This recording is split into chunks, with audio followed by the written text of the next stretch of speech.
స్రవంతి జయవర్ధన్ దంపతులకు మేయర్ పదవి రావటం, మేయర్ పదవి వరించడం ముమ్మాటికి కోటమిరెడ్డి సోదరుల సహకారం. జీవితం మొత్తం మీద ఆ దంపతులు వాళ్ళ ఫోటోలు పెట్టుకొని జీవితం మొత్తం మీద వాళ్ళ ఫోటోలు వాళ్ళ ఇంట్లో పెట్టుకొని పూజించాల. జీవితంలో అనేక పరిస్థితులు వచ్చి ఉంటాయి. తల్లిదండ్రులకి అనేక మాటలు చెప్తుంటాం, కానీ వాళ్ళు కన్నారు కాబట్టి ఏమన్నా సహిస్తారు. కానీ రాజకీయ చదరంగంలో కోటమిరెడ్డి సోదరులు లాంటి వ్యక్తులు దొరకటం అరుదుగా ఉంటారు.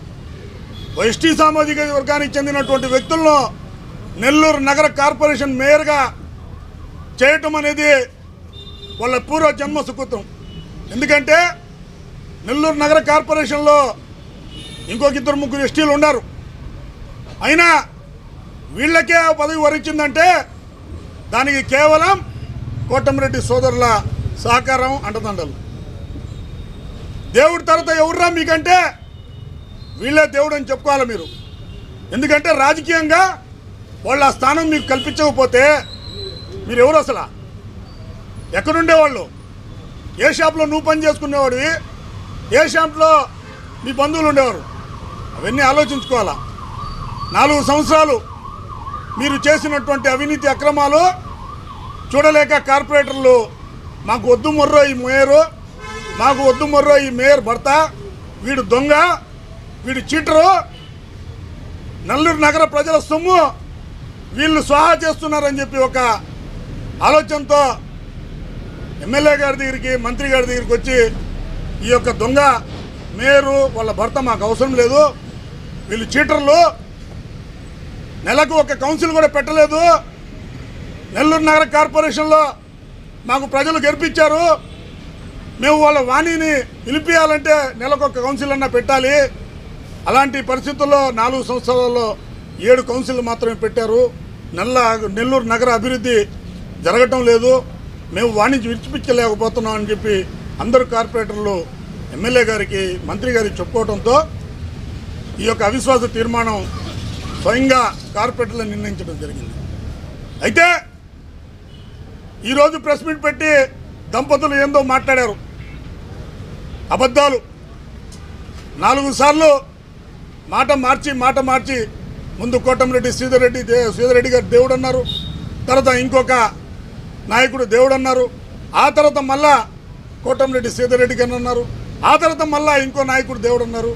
మీకే క్లారిటీ లేదురా నాయనా, మీరు ఎక్కడ పోవాలో? పార్టీలు చీపో, నువ్వు దరిద్రుడా, ఇటువంటి చీటర్ లోఫర్ నువ్వు ఎందుకురా మాకు అని చెప్పేసి మీకు ఎక్కడ ఏ పార్టీ అండదండలు లభించినప్పటికీ కేవలం వైసీపీ పార్టీకి ప్రసన్నం చేసేందుకు శ్రీధర్రెడ్డి గారిపై అభూత కల్పనలతో కూడిన ఈరోజు మాట్లాడటం జరిగింది. జయవర్ధన్, ఆ రోజు ఎలక్షన్ అప్పుడు నేను తెలుగుదేశం పార్టీ, నువ్వు వైసీపీతో పోటీ చేశావు. ఏమయ్యా, నీకేమైనా ఓట్లేసి గెలిపించారా నీ భార్యకు? ఆ రోజు నువ్వు ఆడిన డ్రామాలు నేను చెప్పంటావా?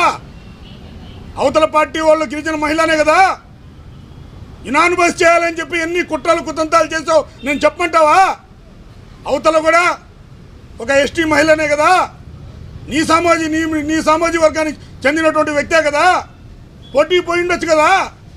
కుట్రలు కుతంత్రాలు చేసి వాళ్ళకి ఇబ్బందికి గురి చేసి బెదిరించి యునానిమస్ ఎందుకు చేపించుకున్నావు నాయనా? నువ్వు ఎస్టీ సామాజిక వర్గానికి ఒక గౌరవం అనుకుంటున్నావు.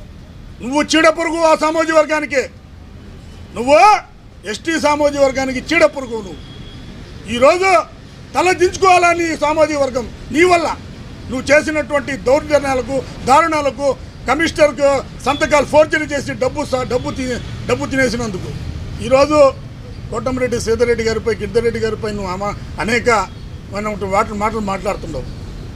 వాస్తవాలు ఎప్పుడు కూడా ప్రజలు చూస్తూనే ఉంటారు.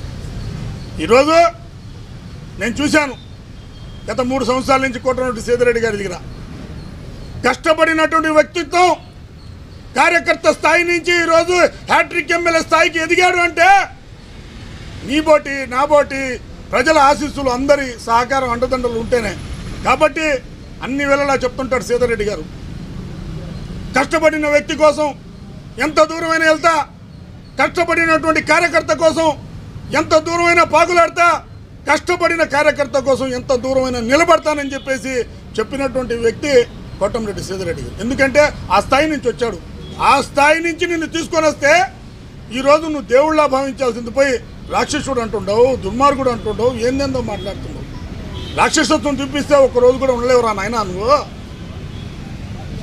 నాకు తెలుసు బాగా, ఆయనతో ప్రతిపక్షం చేసా, ఈరోజు ప్రభుత్వంలో ఉన్నాను, ఆయన వ్యక్తిత్వం అర్థం చేసుకున్నా.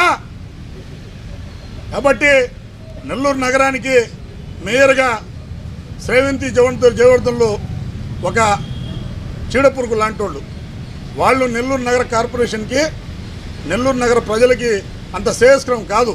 కాబట్టి కార్పొరేటర్ అంతా గ్రహించి ఒక మంచి మేయర్ని, ఇంకొక అదే సామాజిక వర్గానికి ఉన్నటువంటి వ్యక్తిని తీసుకొని మేయర్గా చేయాలనుకుంటున్నారు. కాబట్టి ఈరోజు నీకు రావాల్సినటువంటి దందాలు, వస్తున్నటువంటి మామూళ్ళు, బెదిరించి ప్రజల్ని ఇబ్బంది పెట్టి భయభ్రాంతులకు గురి చేసినటువంటి దందాలన్నీ తగ్గిపోతాయి ఈ మేయర్ పదవి పోతే అనే ఫ్రస్ట్రేషన్లో ఏందేదో మాట్లాడుతున్నాం. ఖచ్చితంగా నువ్వు జీవితంలో గుర్తుపెట్టుకో, కోటమిరెడ్డి సోదరులనే లేకపోతే ఈరోజు నీది ఆ స్థాయి కాదు. నువ్వు నిధుల్లో కూడా ఆలోచిస్తే అదే పేరు కనపడతా ఉంది. కాబట్టి అవాకులు చవాకులు పేలకుండా ఇచ్చినటువంటి అవకాశాన్ని జాగ్రత్త చూసిన మనిషిగా మానవత్వంతో బతుకు. నీ కుటుంబానికి, నీ సామాజిక వర్గానికి మంచి చేసే పనులు చేయి. ఇలా పదవిని అడ్డం పెట్టుకొని ప్రజల సొమ్మును చీటింగ్ చేసినటువంటి వ్యక్తివి నువ్వు. ఎలాంటి పడితే అలా మాట్లాడితే కోటమిరెడ్డి సోదరుల అభిమానులు ఒప్పుకునే పరిస్థితులు లేరు నాయన. కాబట్టి వైసీపీకి నువ్వు ఏదైనా ప్రసన్నం చేయాలనుకుంటే ఆల్రెడీ చాలాసార్లు వాళ్ళ కాళ్ళు పెట్టుకున్నా, చీపో దరిద్రుడా నువ్వు ఎందుకురా, మాకు దరిద్రం నువ్వుడా ఉంటే, నీ బోటి చీటింగ్ కూడా మా దగ్గర ఉంటే మాకు దరిద్రం తట్టుకుంటుంది అని చెప్పేసి అందరూ నిన్ను చీకొట్టే పరిస్థితులు ఉన్నావు. కాబట్టి మరొకసారి నెల్లూరు నగర ప్రజలు గ్రహించాల, వీళ్ళు చేసినటువంటి దారుణాలకు, దౌర్జన్యాలకు, చీటింగ్కి అన్ని స్వస్తి పలికే రోజులు చాలా దగ్గరలోనే ఉన్నాయి. అందుకోసం కార్పొరేటర్లు కూడా ఇలాంటి వాడు మేయర్ భర్తగా మాకు ఉండాల్సిన అవసరం లేదని చెప్పేసి వాళ్ళు తీసేయాల్సిన పరిస్థితి ఉంది. కాబట్టి మరొక్కసారి జయవర్ధన్ మాట్లాడేటప్పుడు నోరు జాగ్రత్త పెట్టుకుని ఆయన